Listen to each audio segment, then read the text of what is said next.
இன்றைக்கி நம்ம சேனலில் ரத்னகுமார் இயக்கத்தில் தேட்டர்ஸில் ரிலீஸ் ஆன 29 மூவி எப்படி இருக்குன்னு பார்ப்போம். கிராமத்தில் இருந்து சென்னைக்கு வந்து ஒரு கம்பெனியில் வேலை பார்க்குற நம்ம ஹீரோ அதே கம்பெனியில் வேலை பார்க்குற ஒரு பொண்ணை லவ் பண்ணுறாரு. அந்த பொண்ணுக்கு ஐஏஎஸ் ஆகணுன்னு ஆசை இருக்குது. உன்னோட லட்சியம் என்னன்னு நம்ம ஹீரோட்ட கேட்க அது ஒரு வாக்குவாதமாக மாறுது. இதுக்கப்புறம் என்ன நடக்குது, இதான் இந்த படத்தோட ஒன்லைன் ஸ்டோரி. மேயாத மான் ஆடை மூவியை எடுத்த ரத்னகுமார் தான் இந்த படத்தை எடுத்திருக்காரு. 2010ல் லைஃப் ஸ்டைல் எப்படி இருந்துச்சுன்னு கிளியராக காட்டியிருந்தாங்க. 15 இயர்ஸ் முன்னாடி சென்னையில் யங்ஸ்டர்ஸ் வாழ்க்கை எப்படி இருந்துச்சுன்னு கிளியராக காட்டியிருந்தாங்க.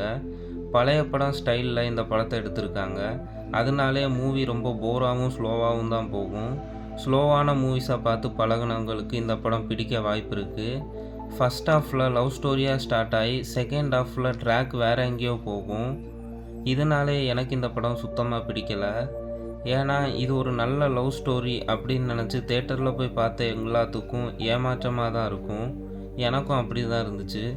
டீசெண்டான ஃபஸ்ட் ஹாஃப், ஸ்டோரியை விட்டு வெளியே போன செகண்ட் ஹாஃப், மொத்தத்தில் இந்த படம் 90s கிட்ஸுக்காகவே எடுத்திருக்காங்க.